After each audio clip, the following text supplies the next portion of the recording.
I'm privileged and greatly honored to be with you here this afternoon.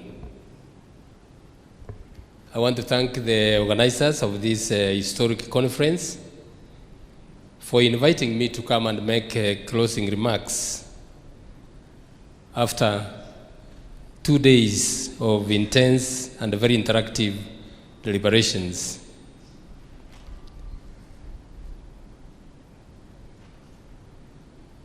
Before I go on, let me make a disclaimer. In my mother tongue, we don't have some letters like L, like J. So if you are unable to follow a few things, that is the reason why. So if I meet you out there and you are introduced to me and you hear I say it is my pleasure to meet you, you will understand it's because in my mother tongue there is no L.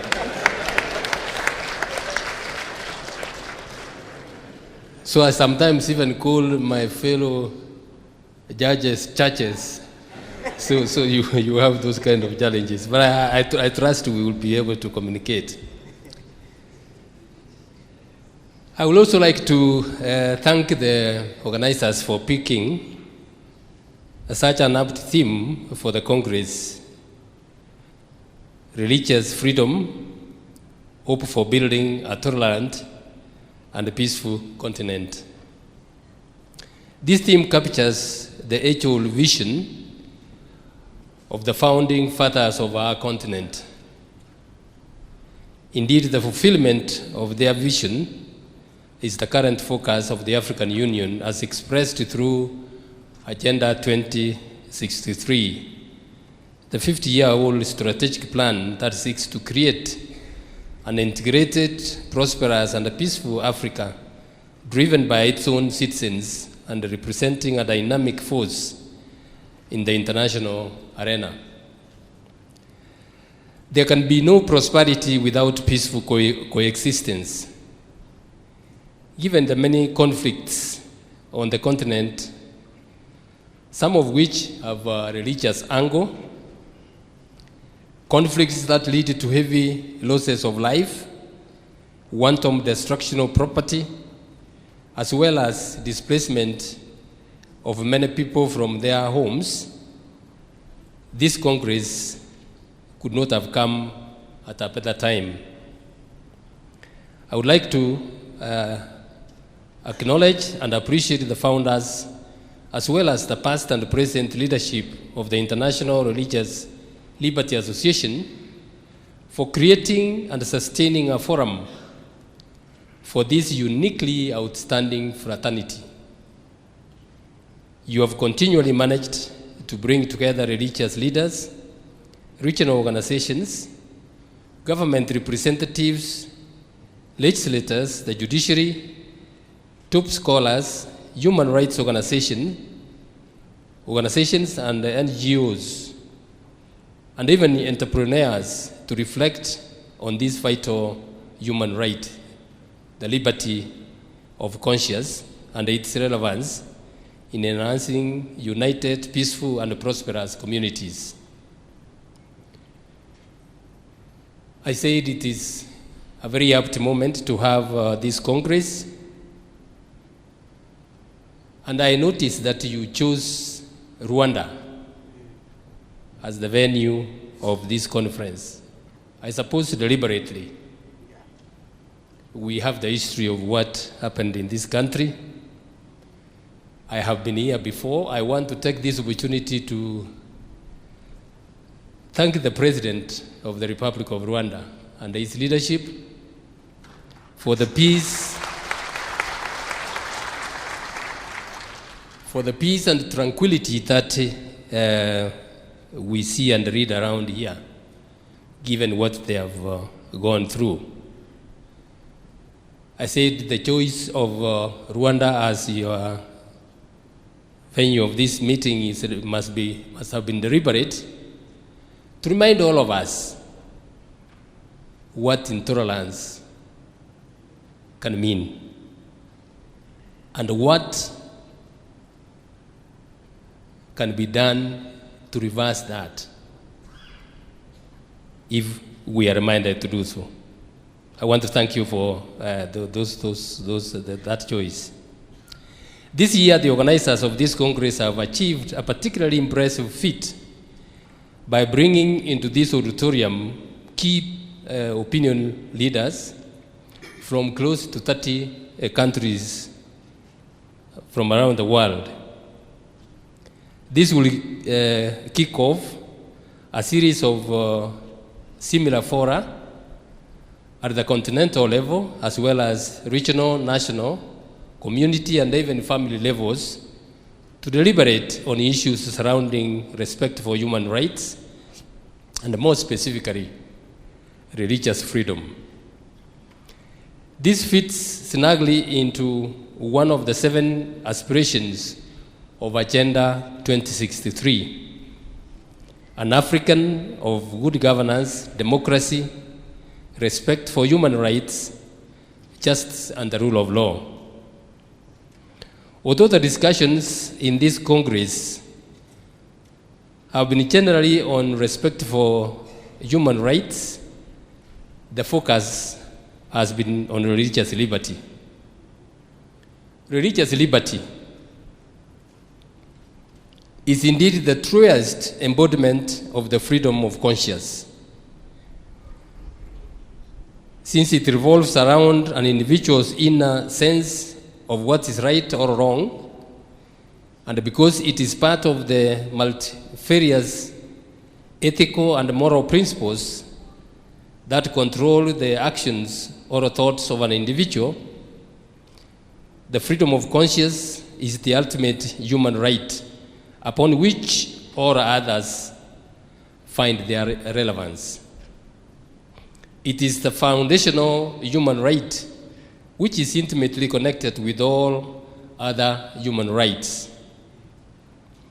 That's why it is universally accepted that the freedom to believe or not to believe is not a favor that governments can bestow. It is a universal God-given freedom that flows from the innate dignity of every human being.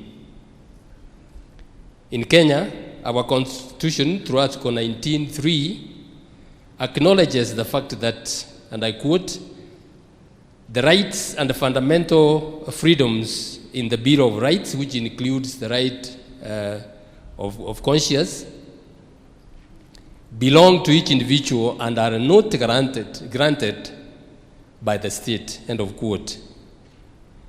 Religious liberty is therefore a human right that should be defended by all and soundly. According to the United Nations Charter on Human Rights, the Universal Declaration of Human Rights, and Article 18, and I quote, everyone has the right to freedom of thought, conscience, and religion. This right includes freedom to change his religion or belief, and freedom, either alone or in community with others, and in public or private, to manifest his religion or belief in teaching, practice, worship, and observance, end of quote. The African Charter on Human and People's Rights, through Article 8, takes the same stance. I quote, freedom of conscience, the provision and the free practice of religion shall be guaranteed. No one may, subject to law and order, be submitted to measures restricting the exercise of these freedoms, end of quote. Based on these 2 international conventions, a total of 49 countries on the African continent have enshrined in their respective constitutions the freedom of conscience and religious liberty. I believe that the deliberations you have had here will go a long way in creating more opportunities for communities to understand each other and enhance tolerance and peaceful coexistence. For us in the judiciaries, in Africa. This is a most welcome initiative which will no doubt present valuable alternative dispute resolution mechanisms and in turn reduce the crippling workload in our courts. In my personal capacity, as well as in my capacity as the Chief Justice of the Republic of Kenya, I want to assure you, under the leadership of All Africa Religious Liberty Congress, of my support for your efforts to mobilize the African people towards the creation of an Africa that is an infinitely better place to live in.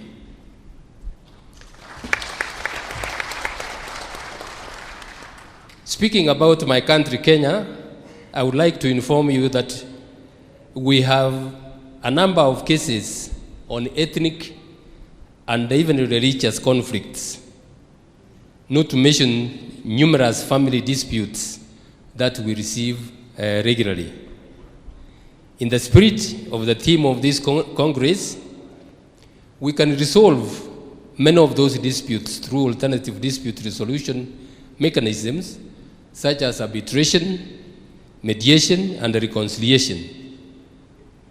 We have in Kenya in the last 2 to 3 years resolved a number of those disputes through mediation, thereby achieving a win-win situations with brothers and neighbors who have not seen eye to eye for years, hugging each other as they walk out of the courtrooms.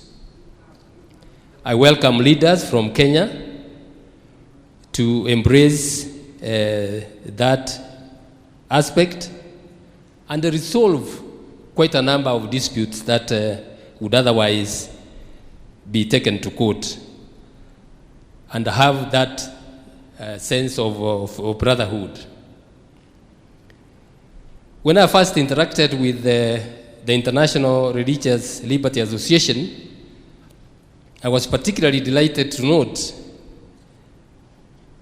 that the association comprises people from different religious denominations who were and still are agreed that religion, like conscience, being an individual matter, everybody's right to belong to a denomination of his or her choice should be vigorously defended. If we do not defend the rights of others, nobody will defend ours.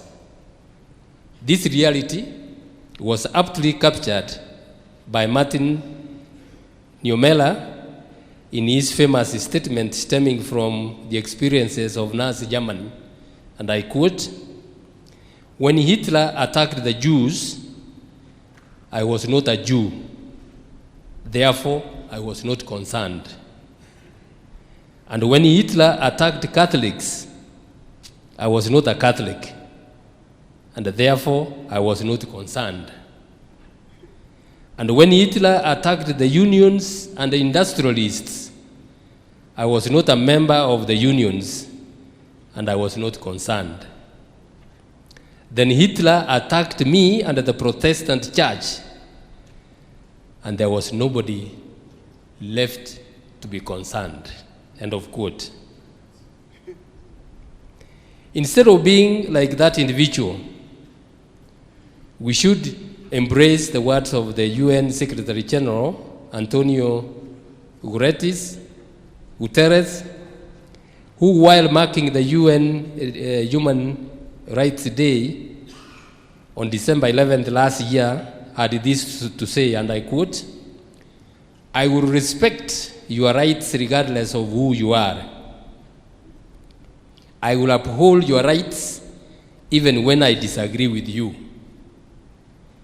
When anyone's human rights are denied, everyone's rights are undermined. So I will stand up. I will raise my voice. I will take action. I will use my rights to stand up for your rights." End of quote. For a better Africa where people see each other as brothers and sisters which we are, by the way, let each of us defend the religious rights of others, even those whose doctrines we may not necessarily agree with, as long as the enjoyment of their rights is peaceful and does not interfere with those of others. In conclusion, ladies and gentlemen, let me wish you God's blessings in your endeavors as you return to your homes, and trust that the lessons you have learned in this conference will result in the achievement of one of Africa's most foremost dreams, that is realizing an integrated, prosperous, and peaceful continent. With those very few remarks, ladies and gentlemen, I know you've had 2 long days. I want to end here and say that it is now my pleasure. No. It is now my great pleasure to declare the 3rd All Africa Religious Liberty Congress officially closed. Thank you very much, and God bless you.